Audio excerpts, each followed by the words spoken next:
Hello, good evening, class 10th. So, we will be proceeding towards the next topic of chapter 1, National Development.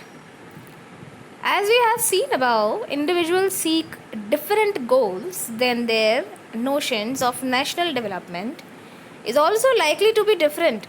So, discuss among yourself on what India should be for development. Most likely, you would find that different studies in the class have given different answer to the above question. In fact, you might yourself think of the many different answers and not to be too sure of any of these.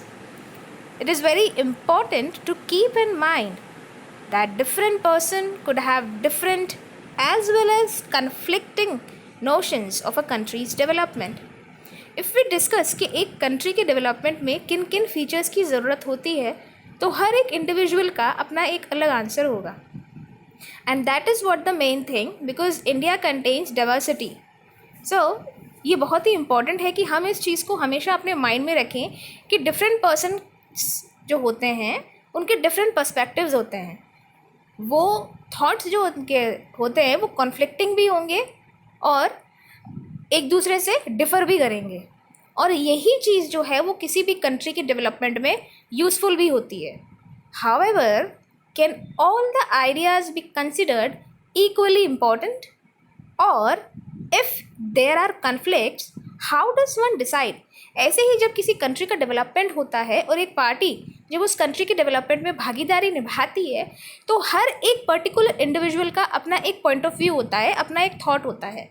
Now the question what rises amongst each and every one वो ये होता है कि अगर ये conflicts जो हर किसी के थॉट में होते हैं तो डिसीजन जो है वो किस बेसिस पर होता है? सबके अपने इंडिविजुअल थॉट्स पे या फिर एक मेजॉरिटी जो होती है उसके according? We also have to think whether there is a better way of doing things. Would the idea benefit a large number of people or only a small amount of group? National development means thinking about these questions. So, let's work out these. जो भी questions हमने ऊपर पढ़े. Discuss the following situation. You can discuss this situation among your peer group, among your friends. Look at the picture on the right. What should be the development goals for such an area? Okay, you can watch this picture. हम इस picture को देखते हैं. Okay, सो इस picture को देख के आपको क्या लगता है कि इस आसपास के एरिया में किस जगह डेवलपमेंट की ज़रूरत है? एंड ये जो न्यूज़पेपर एक कटिंग देख रहे हैं हम, इसको पढ़ो आप and then go with some extent कि किस तरह से एक डेवलपमेंट जो है वो काम में लिया जाता है.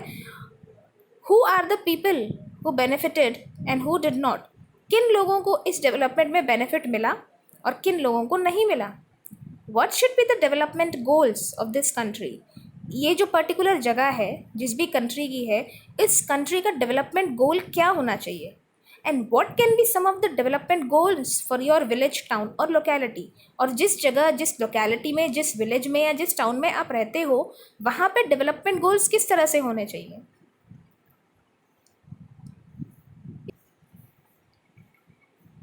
So, now this another question rises, how to compare different countries or states.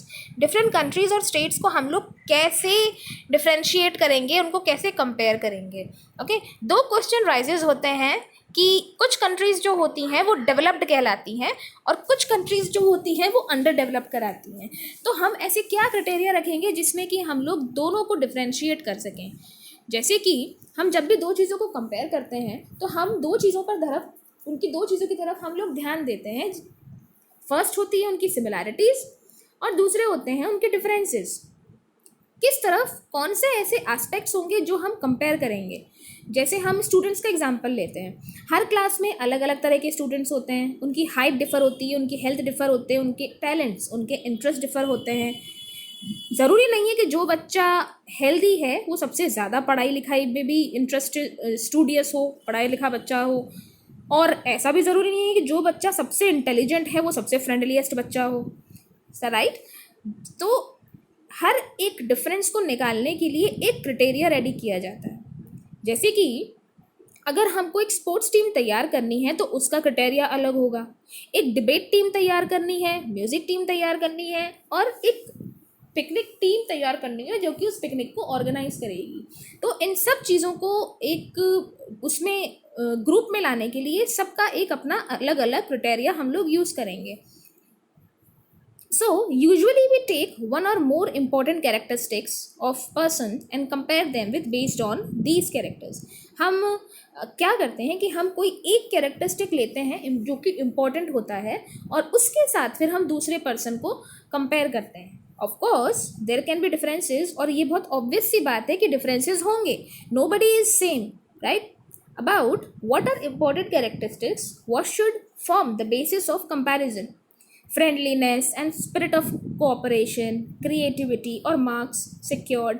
क्या क्राइटेरिया हम लोग को इसमें से मेंटेन करना है वो हमारे ऊपर है।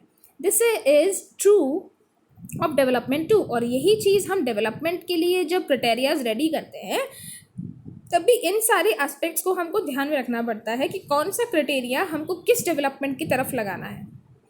फॉर कंपेयरिंग कंट्रीज़ को कंपेयर करने के लिए देयर इनकम, उनकी जो इनकम है वो कंसिडर की जाती है to be one of the most important attributes. Okay, countries with higher income are more developed.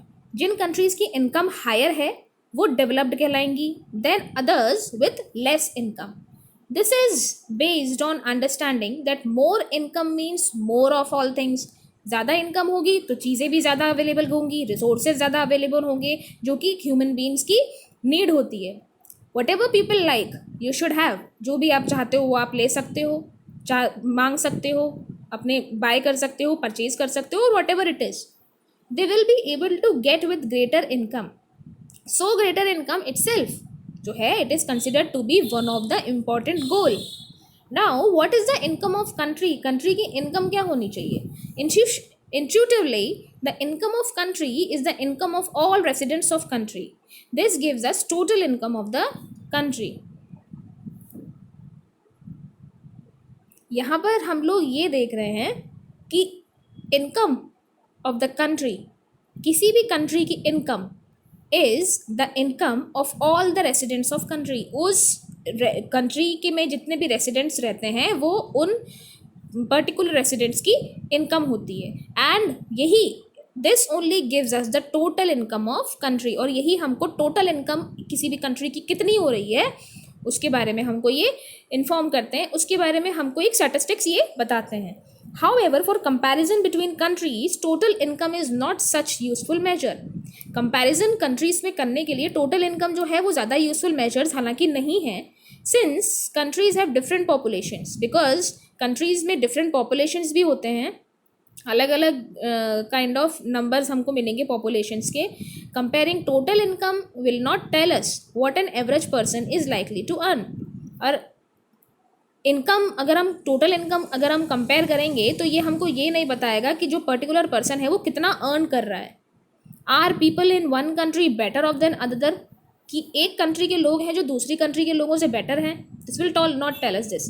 Hence we compare, इसीलिए हमको क्या कंपेयर करना है, हमको कंपेयर करना है द एवरेज इनकम जो कि टोटल इनकम है किसी कंट्री की divided by it's total population. The average income is also called पर capita income. In World Development Reports brought out the World Banks, this criterion is used in classifying countries। और यही criteria जो है ये country को classify करने में काम आता है। Countries with per capita income $12,056 per annum अगर किसी की है एंड अबाउ इन 2017 वो रिच कंट्रीज कहलाएंगी, and those with per capita income of $955 या फिर उससे कम are called low income countries. India comes in category of low middle income countries. India जो है वो low middle income category countries में आती है because its per capita income 2017 तक कितनी थी? $18,820 per annum. The rich countries, excluded countries of Middle East and certain other small countries are generally called as developed countries. So class 10, this was a topic. I hope you've understood this very well. Just read out this topic and try to understand We will be proceeding our next topic in our next class. Thank you so much.